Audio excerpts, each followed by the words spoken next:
being running with the mainstream media in the last 2 or 3 weeks, because there is a sort of this is the urban avatar of Operation Green Hunt, and even this morning something pretty strange happened. So forgive me if I'm a little bit cautious about what I say because of the presence of this mainstream press, especially the presence of the press trust of India, which has acted in extremely unprofessional ways.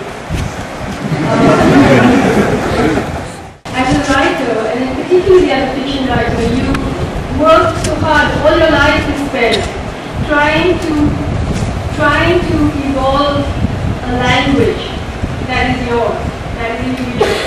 And then you end up speaking about things that millions of people are being troubled with, and agreeing with what millions of people are saying. And there's a strange tension there between that individual voice, the voice that comes in solidarity with millions of people, because I at no point like to be described as the voice of the voiceless and so on, because I don't think there's any such thing as the voiceless. I think there are the deliberately silenced, but they're not the voiceless.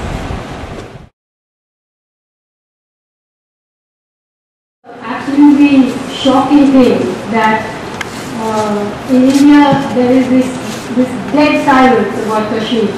The army itself says that there are not more than 150 militants. You have 700,000 soldiers. It's the most highly militarized zone in the world. And I have in this book written about it to some extent.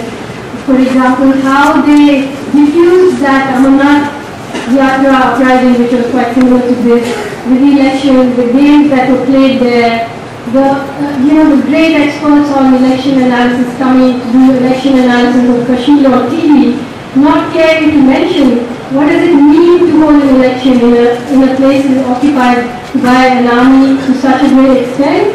What does it mean when you're arresting hundreds of people and putting them in jail and then pretending to hold a free and fair election?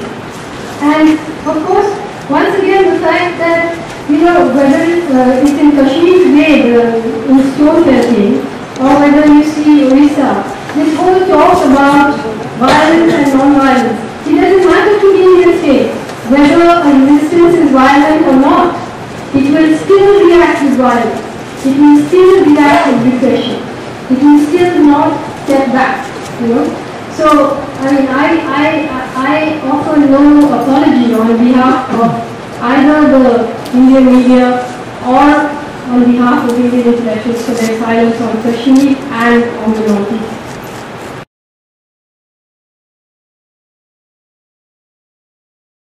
As for the question of resources, obviously, today Africa, for example, is a victim of her own wealth, has always been, So, if you look at Orissa, the areas which were declared famine hit, while they were declared famine hit, rice was being taken out.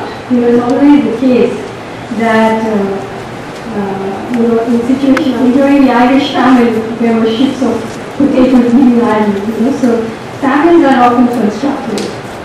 There is some presence of Maoists there, but it's not as settled as it is in Dantewada. So people are a bit worried that the Maoists might be able to mount a resistance, but then they withdraw and people can't resist the repression that comes after that.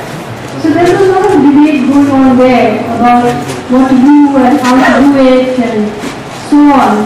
And unfortunately, Orissa, just the bauxite alone is worth something like $4 trillion. So with that amount of money, you can buy judges, you can buy the media, you can buy governments, you can buy universities. The Vedanta is setting up a university there, for which they are displacing some more people. Some of these aluminum companies give out environmental awards to activists. Corporations like Tata, they have the Tata, Durabhi Tata Trust and the Jamshedji Tata Trust. So there's so much money there. They can't help the activists. So capitalism means you can fund both sides. You can have what we call paltu shade. दोनों तरह खेल सकते हैं. So I think the only thing is on the whole right now in Orissa as well as everywhere else, there is tremendous awareness of what is going on, and that I find is a wonderful thing. But how long this fragile people can hold up and keep fighting the war, I don't know.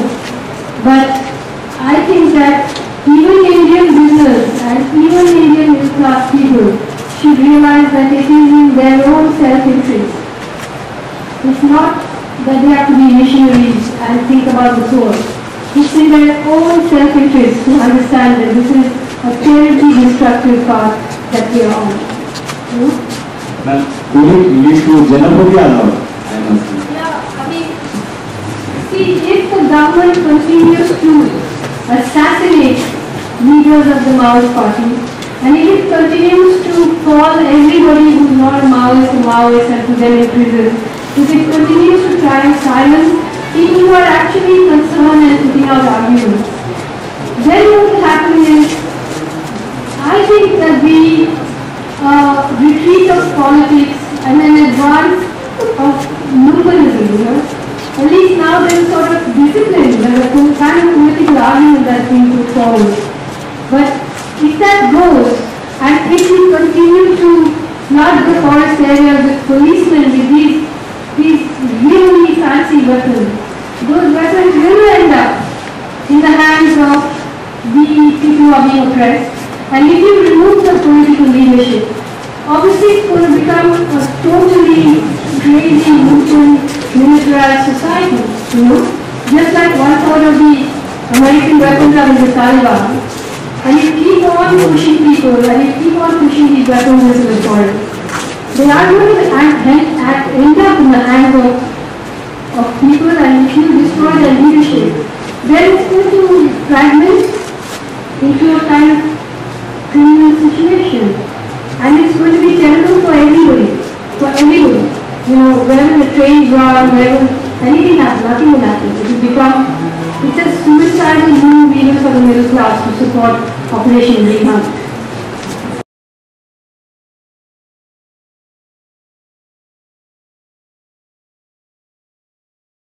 So reporters and journalists also are under a lot of pressure, and a lot of them are struggling with their own magazines and newspapers to get the version out. And so you can't just condemn them along with their media houses. I often say that I want to start a course called How to Read the Newspaper.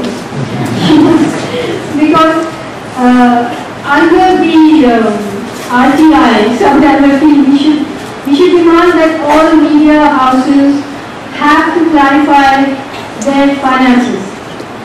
Today we got this much money from Tata, this much money from Vedanta, this much money from so for our advertising. Because then you can read the news and say, okay, so that's why you're being nice to the Tata. Why you're not saying bad things about Vedanta. But until you know who's funding what, it's very difficult because I said it's a mind game. So you have to cross-read, you have to read the internet, you have to figure out things. It's not that easy. There's no little tablet that I can give you and say, just follow this and you know the truth. It's not that. It's a very, very complicated game of, it's a hall of mirrors, and you have to find your way around it in all sorts of ways.